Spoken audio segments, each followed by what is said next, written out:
For many of us, one of the first questions we're asked when meeting someone new is, what do you do? Not who are you, not what do you value, but what do you do? That question alone tells us something significant about how closely work is tied to one's identity. But how much should work shape who we are as individuals?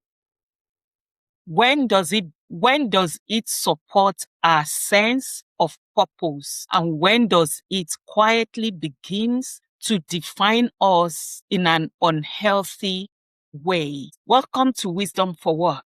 I'm Toyin Adewumi, an organizational health consultant and coach. And this is the podcast where we explore insights and strategies to help navigate the professional world of works with confidence and clarity. This is where we confront the hard truths, talk about what no one wants to talk about, break the silence, and share how to have the conversations that really count. So on today's podcast, I'm going to be exploring a powerful and deeply personal topic: how work shapes our sense of identity. In this episode, I'll explore why work plays such a crucial and powerful role in identity. I will explore the psychological and the well-being implications of work-based identity. I will talk about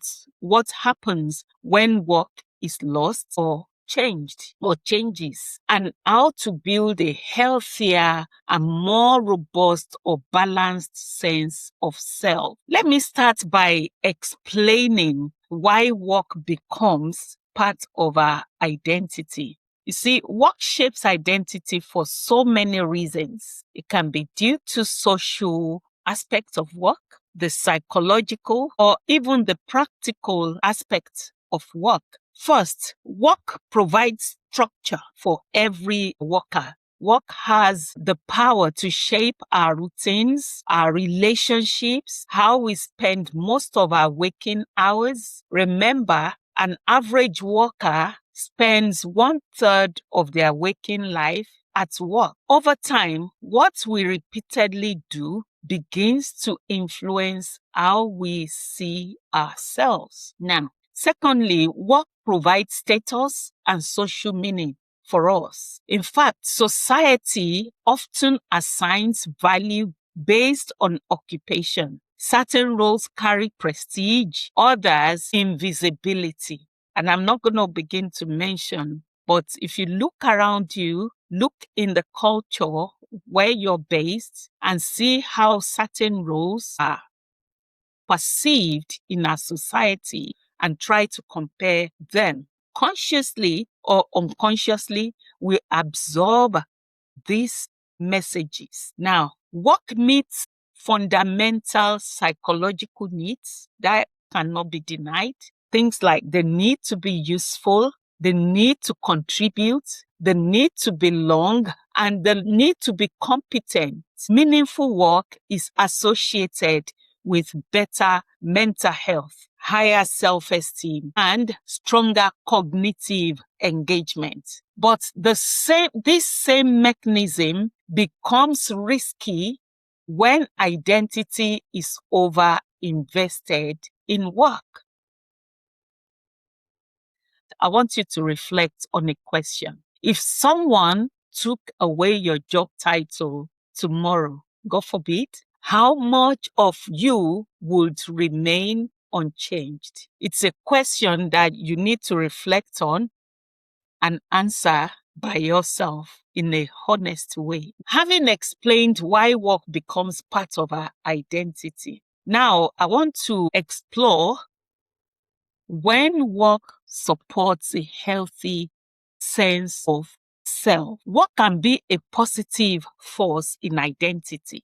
Don't get me wrong. That is when it aligns with values and allows people to express their strengths. Healthy work-based identity looks like pride being proud of what you do without the arrogance associated with it. It looks like commitment without obsession. You're so devoted to your job, but you're not obsessed by it. You're so committed.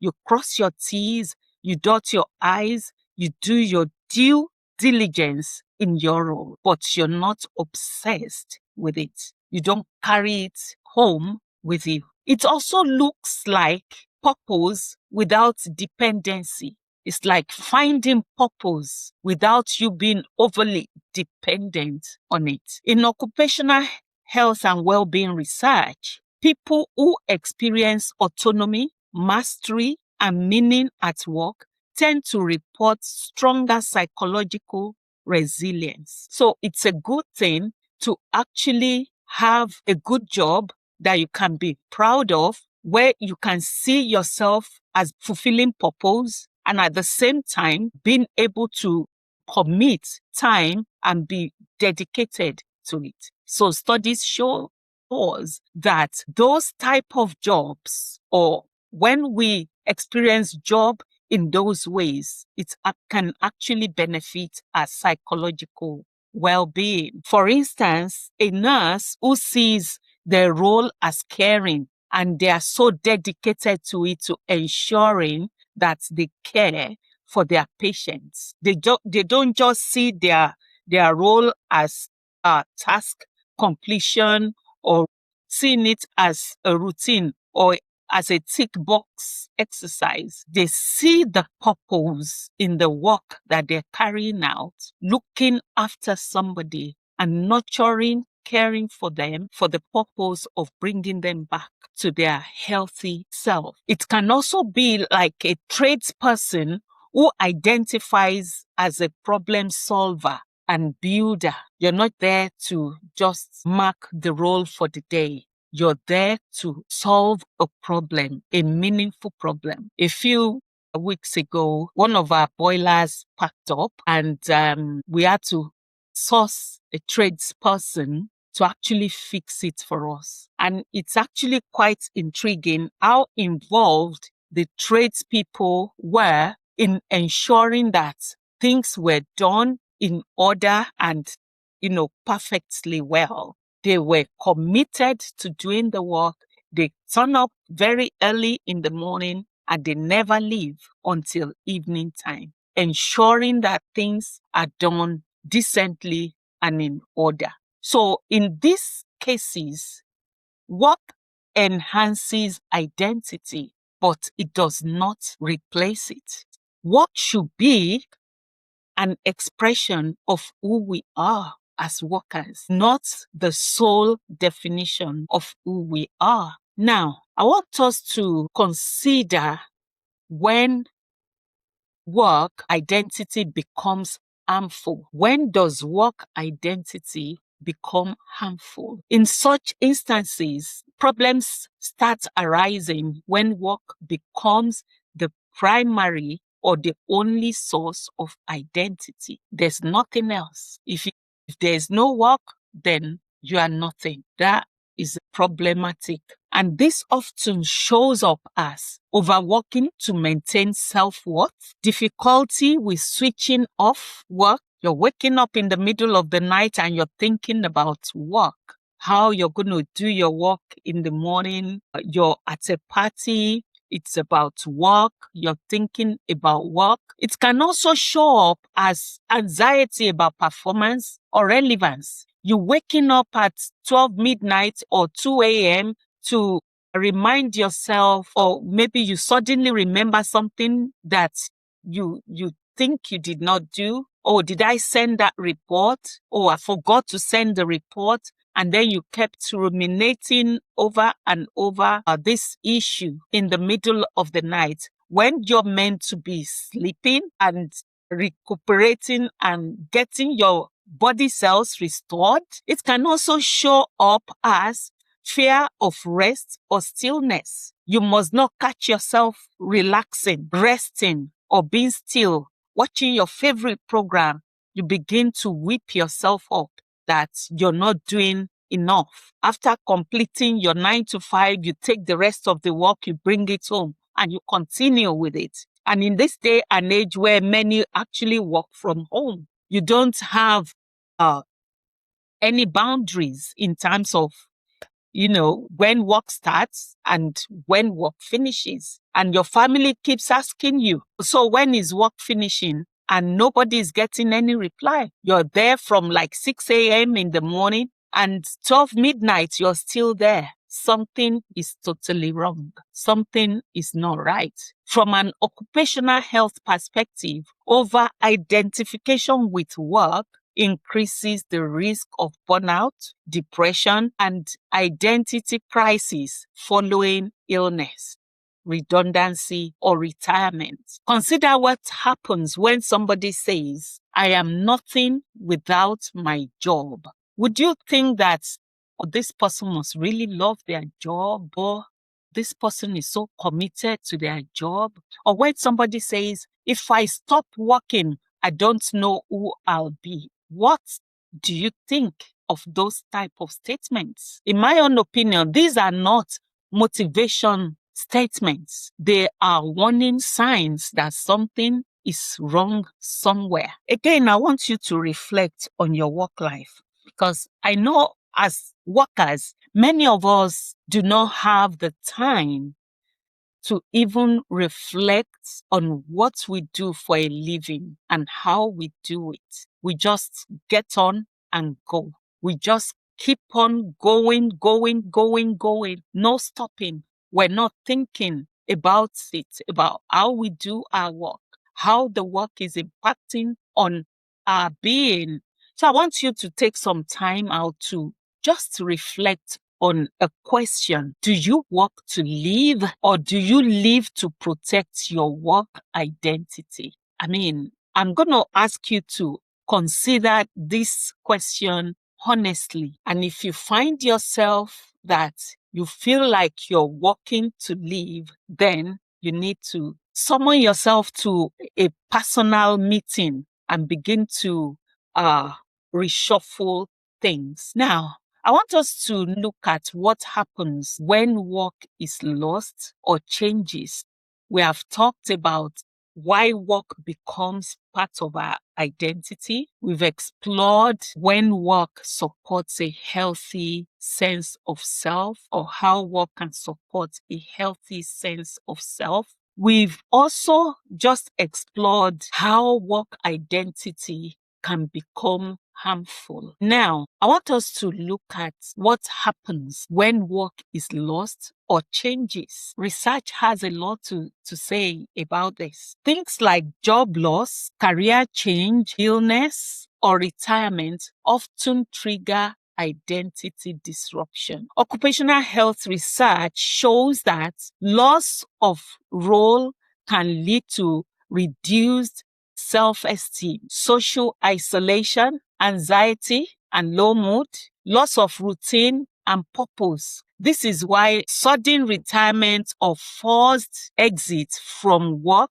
can be psychologically damaging if identity has not been diversified. The issue here is not loss of work, but it's loss of self-definition. And I can say that I experienced something similar, when I was a lot younger. I was pregnant with my first baby, and I was made to start my maternity leave before I was psychologically ready for it. I mean, my ward sister manager came to the ward one day and just saw me with my big tummy and felt that, no, she should have started her maternity already. And I still had about 4 weeks to my expected date of delivery. In any case, they wanted me to start my maternity leave. I was referred to occupational health, and I was told in occupational health then, I'm talking about almost 30 years ago, and they told me to go pack my things from the ward and then just go home and start my maternity leave. And I remember I wasn't pleased with it at all. I wasn't pleased with it because psychologically I was not ready to start my maternity leave. I knew I would have to go for maternity leave, but it started earlier than I expected. And, the following day, when I woke up and I sat at the dining table having my breakfast, and I thought I should have been at work by now, but I was made to start my maternity leave. I wasn't ready. I was so upset with it. I'm sure it must have affected me psychologically. So this was maternity leave. Can you now imagine somebody losing their job unexpectedly, or they've been made redundant, or due to an illness, or even due to retirement? It will have a more psychological impact on such individuals. So, and especially for those whose identity is tied to their job, they're going to be mourning the loss of that job if it was a redundancy or whatever, even with retirement. Some retirees actually mourn the loss of their job because their identity has been tied to their jobs. Some feel anxious. There are studies that are showing that it can impact on mood and cause depression. But I want you to know that a resilient identity is one that can adapt when role change. And as workers, we need to be building a more resilient identity, an identity that is diversified, that is not just tied to work. So this takes us to another section on this discussion, and that is, how can we as workers build a healthier sense of self beyond work? How do we allow work to shape us without letting it consume us? I'm going to be offering 5 practical strategies on how we can achieve this. And the number 1 point is to separate our role from our worth. Your value does not rise and fall with performance reviews. Alan Cohen says, if you know your true worth, you do not need anyone else to confirm it to you. So you need to know who you are as a person. The number 2 way to not allow your work to consume you is by developing identity anchors outside work. And what do I mean by identity anchors? Building relationships outside work, building your faith. Some people go to church, they have other things that they do in church, supporting the community, creativity. My daughter was telling me a few days ago about how I can wake up my creativity. She talked about a number of things: coloring, painting, crocheting. And if you have any other creativity that you've been wanting to explore that you've never had the time to do, singing, writing. So develop your creativity. Those are identity anchors outside work. Service to humanity outside of work. Learning. You might want to go to school again to learn again, not for work, but to just learn a new skill. Building and seeing yourself in a community. Another way to not allow your work to consume you is by redefining success seasonally. And I'll explain what I mean by that. Who you are allowed to become will change over time. Let's just face that reality. It will change over time. Who you were when you were maybe in your 20s will be different from who you will be when you're in your 50s. So you need to allow yourself to redefine success for you from time to time. The number 4 way that you can continue to build your identity outside your work is by practicing language awareness. Notice when you say, I am my job, instead of I work as a nurse, a doctor, a lawyer, a teacher. You are not your job. you need to know who you are. And lastly, the number 5 point is that you need to prepare for early transitions. Midlife and later career planning should include identity, not just finances. I know many of us, we fuss about our pensions and this and that, which is a good thing.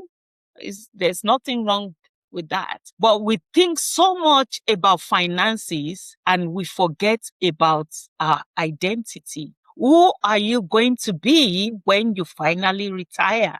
Have you dealt with that psychologically? How is it going to impact on you as a person, especially if your identity is closely tied to who you are? These are the things that you need to begin to think about and do something about it. From a well-being policy perspective, this is why organizations that support flexible working, role redesign, and phased retirement protect not only productivity, but people's dignity, because they are forward-thinking, they are forward-looking.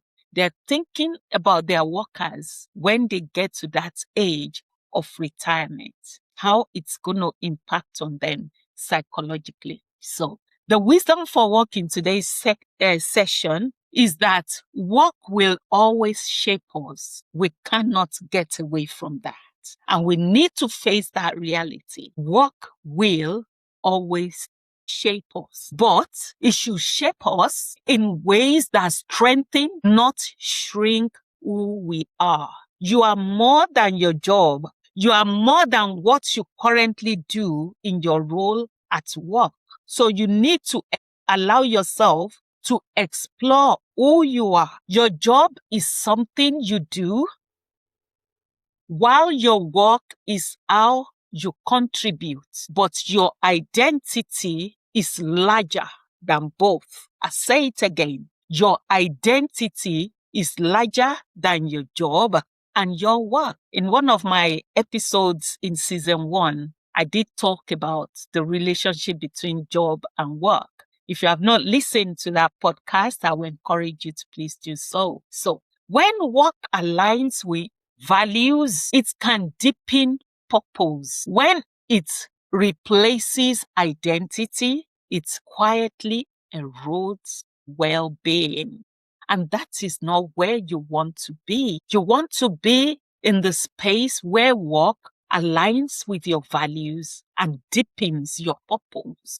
You don't want it to erode who you are. You don't want it to erode your well-being. So, as you reflect today, I want you to ask yourself, who am I beyond my role? You might not really think that these are deep issues, but when you undergo these reflective exercises, I'm hoping that you would discover something that you've never seen about yourself. So think about who you are beyond your role. Reflect on what parts of me need more space to exist. You're working 8 hours a day. 8 hours out of 24 hours. That is 1/3 of your waking life. Have you ever thought of other aspects of your life that is crying for more space to exist? And I'm not saying don't work. I mean, if you're working within the working age group, we've got to work,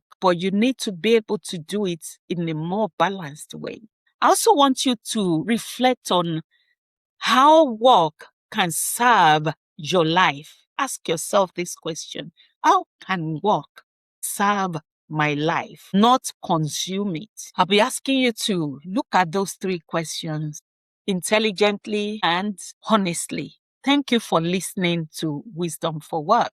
If this episode resonated with you, please subscribe, share it, and continue the conversation. Until next time, work wisely, live fully, and remember, you are more than what you currently do. Your job is something you do. Your identity is who you are. Take care of you.